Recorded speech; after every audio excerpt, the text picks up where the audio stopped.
El primer ministro de Israel, Benjamín Netanyahu, indicó que se opone a la creación de un Estado palestino tras el final de la guerra en Gaza. Estados Unidos, el principal aliado de Israel, le respondió que no hay otra forma de solucionar el conflicto.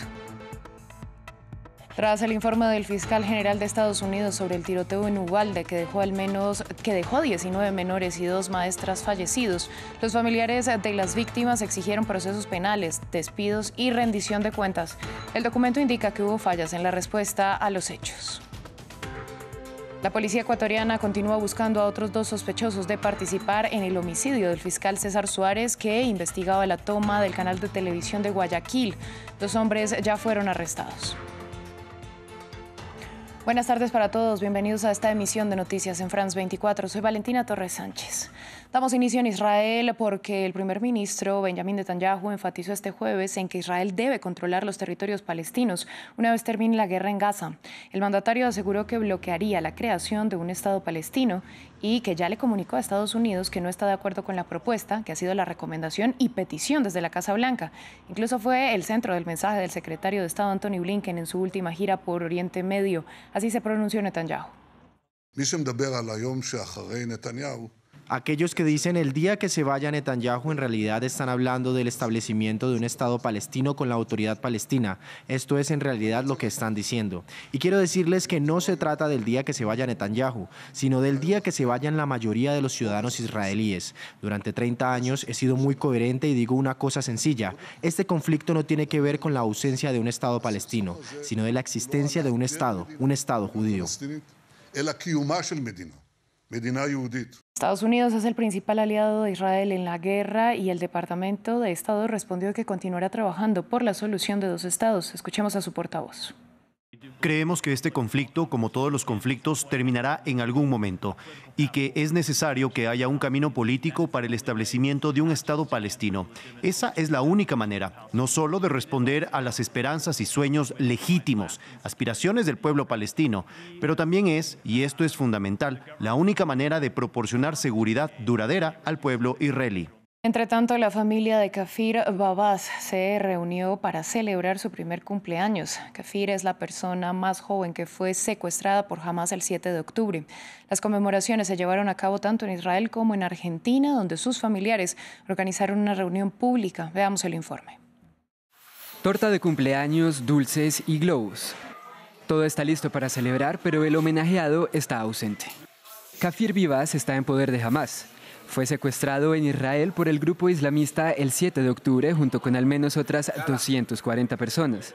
Para esa fecha, Kafir tenía 9 meses y si todavía está vivo, acabó de cumplir su primer año. Es una locura que estemos planeando un cumpleaños para alguien que no está aquí, poniendo todos estos globos y haciendo pastel, haciendo esto en relación con un cumpleaños. Pero el cumpleañero no está aquí. Kafir Babaz fue secuestrado junto con sus padres y su hermano de 4 años en esta misma casa hace un poco más de 3 meses. Sus abuelos maternos fueron asesinados ese día. Hamás publicó una declaración en noviembre diciendo que Kafir y su hermano habían muerto en un ataque aéreo, pero Israel dijo que hacía parte de una campaña de terror psicológico del grupo al que califica de terrorista. Se han utilizado fotografías de Kafir en todo el mundo para pedir su liberación. En Argentina, sus familiares reunieron a cientos de personas en un parque en la capital para celebrar su cumpleaños. Espero que de algún modo estas palabras logren llegar a vos en este momento tan especial. No te rindas, no se rindan, no vamos a bajar los brazos hasta volver a tenerlos entre nosotros. Se cree que todavía hay alrededor de 130 rehenes en manos de Hamás, mientras los combates continúan en el enclave. El Parlamento Europeo emitió una resolución en la que pide un alto el fuego permanente en la Franja de Gaza. El documento solicita además la reanudación de esfuerzos por una solución política, pero especifica que deben ir condicionados a la liberación de los rehenes y el fin de Hamás. El Parlamento condenó tanto los atentados del grupo islamista como lo que llamó una desproporcionada respuesta militar israelí con una magnitud sin precedentes de víctimas civiles. Pakistán llevó a cabo anoche ataques retaliatorios en Irán que dejaron al menos 9 muertos. Esto tras una ofensiva iraní en el país el martes. El ejército pakistaní afirmó que lograron atacar escondites en Irán utilizados por organizaciones que califican de terroristas, especialmente el Ejército de Liberación de Baluchistán. Teherán dice que mantiene su compromiso de buenas relaciones. Estas imágenes tomadas por aficionados muestran columnas de humo en esta ciudad del este de Irán. Los ataques lanzados por Pakistán dejaron edificios completamente destruidos. Estos bombardeos golpearon Saravan, en el sureste de Irán, cerca de la frontera con Pakistán. Según Islamabad, el objetivo de estos ataques era golpear infraestructuras calificadas como escondites de terroristas.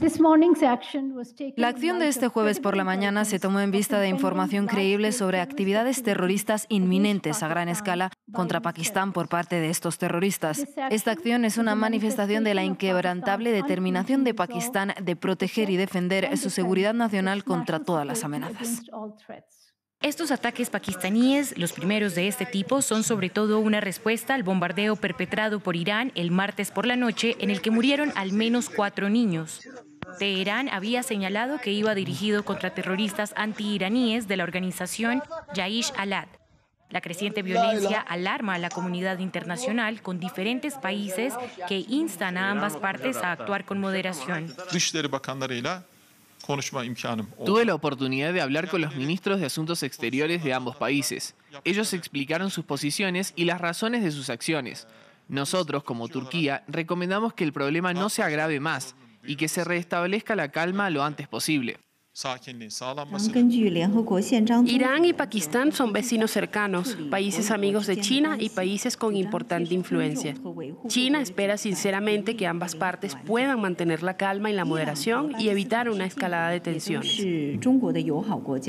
Las tensiones entre Teherán e Islamabad van en aumento. Incluso antes del ataque del jueves, Pakistán había retirado a su embajador en Irán e impedido el regreso del representante iraní a su territorio. Vamos a Estados Unidos. Los familiares de los 19 menores y 2 profesoras que murieron en 2022 en el tiroteo registrado en la ciudad de Uvalde, en el estado de Texas, exigieron procesos penales, despidos y rendición de cuentas a las autoridades. Esto tras la publicación del informe del fiscal general Merrick Garland, en el que quedó en evidencia que hubo numerosos fallos de los agentes al responder a los hechos. En esa ocasión, detener al agresor, un joven de 18 años, les tomó 77 minutos. Los familiares también pidieron que haya una reforma sobre la compra de armas. A los pocos minutos de llegar al interior de la escuela, los funcionarios en la escena pasaron de tratar la escena como una situación de tirador activo a tratar al tirador como un sujeto atrincherado. Este fue el fracaso más significativo. Ese fracaso significó que los funcionarios encargados de hacer cumplir la ley dieran prioridad a la evacuación prolongada de estudiantes y maestros en otras aulas, en lugar de rescatar inmediatamente a las víctimas atrapadas con el tirador activo. La policía de Ecuador sigue tras la pista de 2 personas presuntamente relacionadas con el asesinato de César Suárez, un fiscal que investigaba delitos relacionados con bandas criminales en la provincia de Guayas. Esto tras detener a otros 2 presuntos implicados.